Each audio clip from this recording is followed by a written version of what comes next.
And so I think the good news is we're really talking about having a good weekend, having a good life, having something that we've got, and the ability to just kind of be ourselves and not have to worry about the influences of society, so that we're not really focusing on being joyful. And we were talking about earlier that difference between happiness and joy and sex and love and the endorphin rushes and the feelings versus the sustainability of the actions. I know that in today's society, the opposite side of this stuff is a lot of depression. And I told you that I struggled with it for a while. I know plenty of people that do. And in my experiences and in my minute education of this stuff, because again, I'm not a doctor, psychiatrist or anything along those lines, there's a couple different kinds of depression. And that depression has either been clinical, which is that biochemical imbalance in the body, which medications are wonderful for, or there's the circumstantial stuff, and that's, she broke my heart, or he left me, or I tore my favorite pair of jeans, or whatever that, I don't mean to make it so trite. Please forgive me if that's something that you're experiencing, and that minimize it. That's not my point. But I can tell you the point I'm trying to make is with that stuff comes the stimulants in our lives that changes our moods, that changes our chemistry, that changes the way we feel.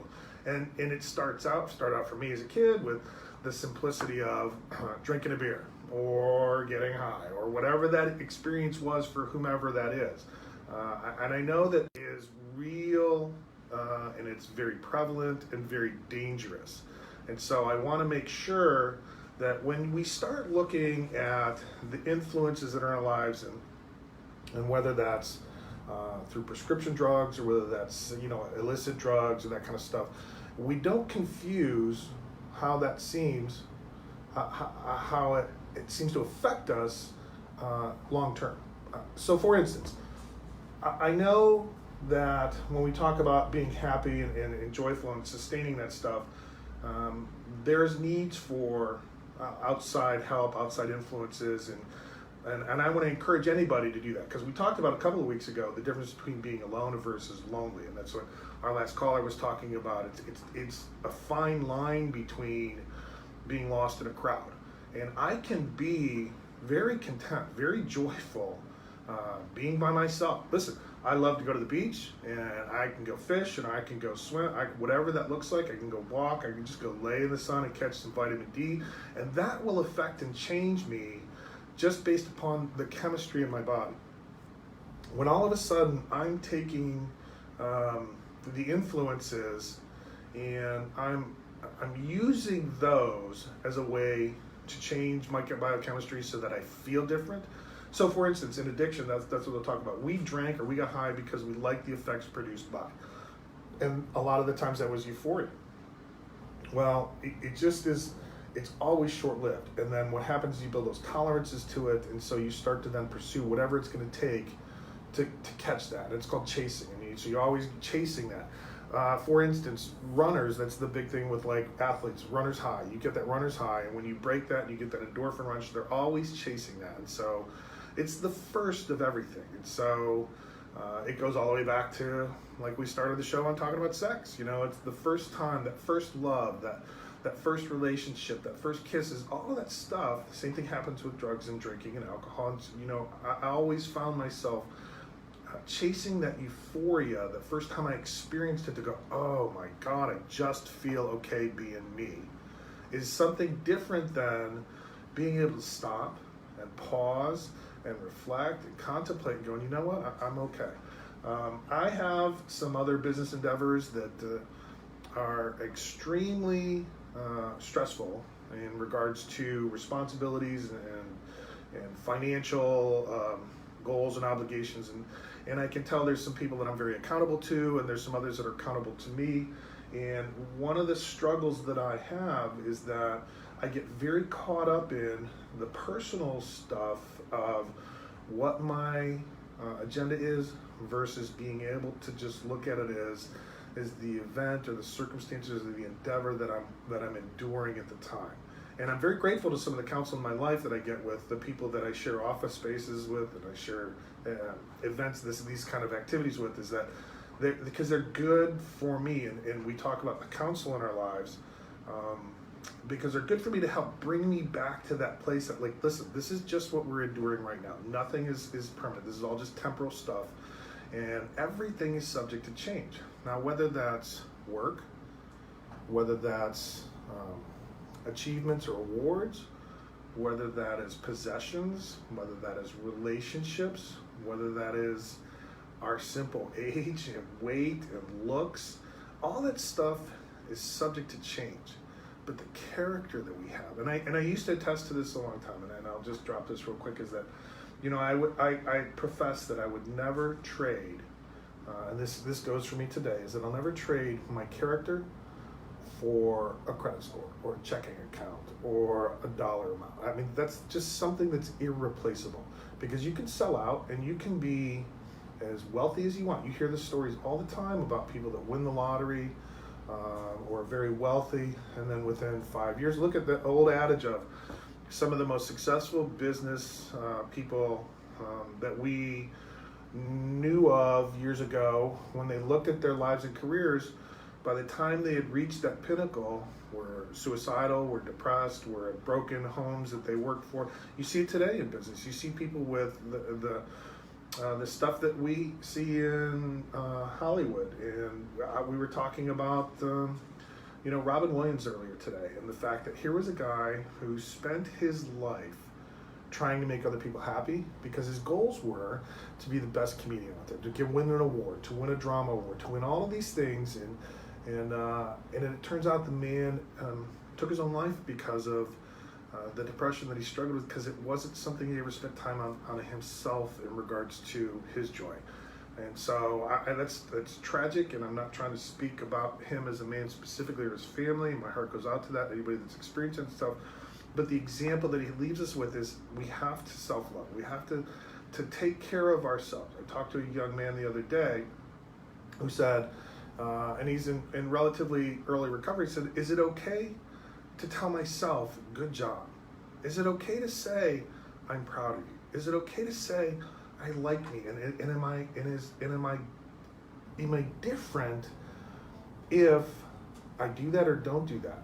And it's amazing, because healthy, normal, emotionally, spiritually, mentally mature individuals know those things, that, yeah, absolutely, I need to be proud of myself. I need to be self-fulfilled in my accomplishments.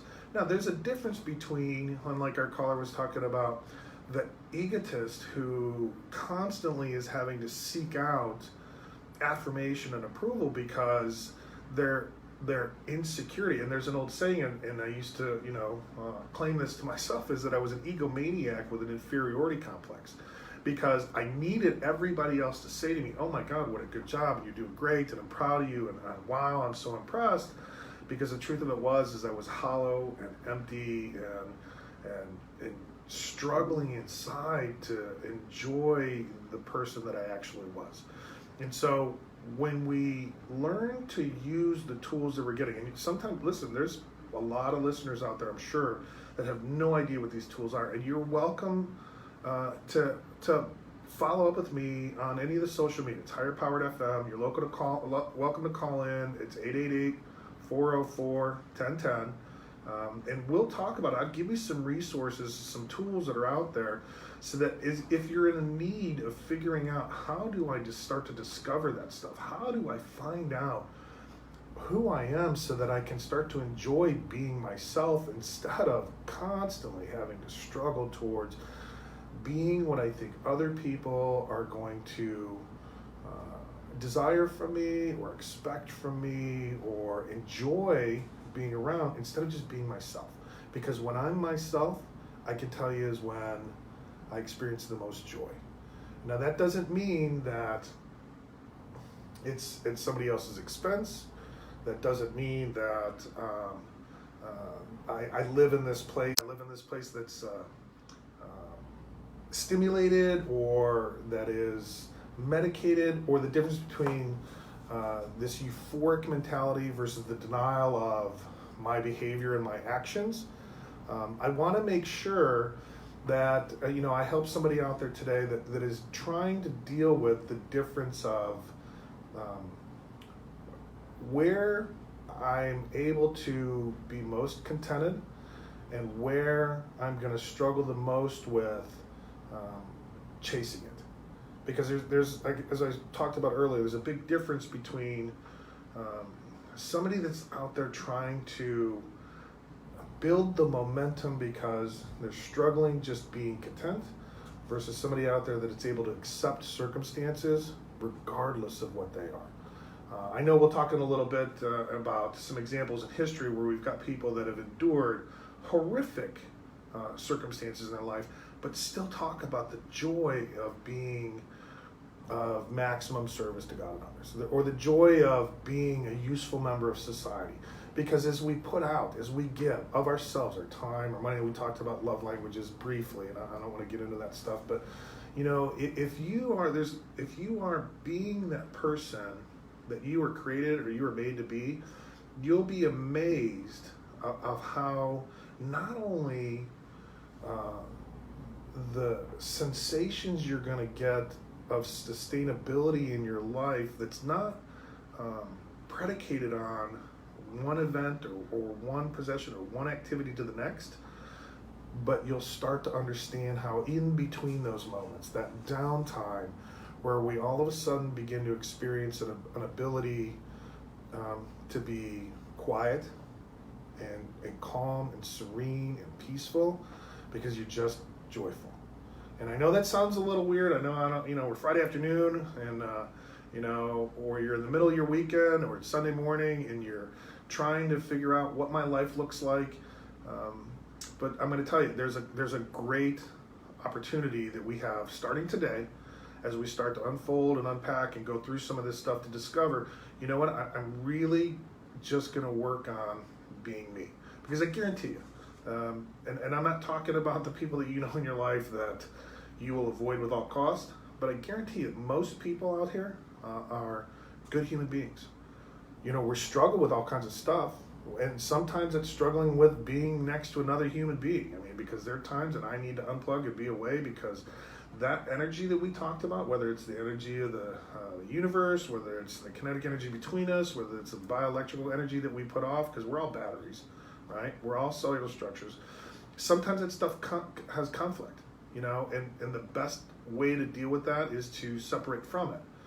But more often than not, we're going to find that we have more in common with people than we have differences with. And when I can find the joy in myself and get to share that with somebody else, you'll be amazed how they start to share that joy back.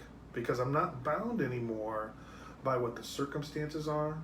I'm not bound anymore by what the possessions are, or whether the competition or the status or the money, the position, the clothing, the labels, the activities. What it simply is I'm just okay being me.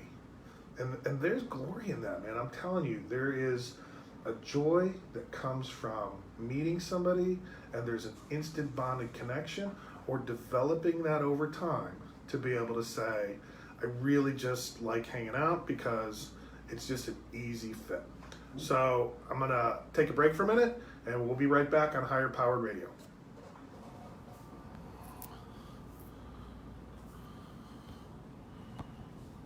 Doing great.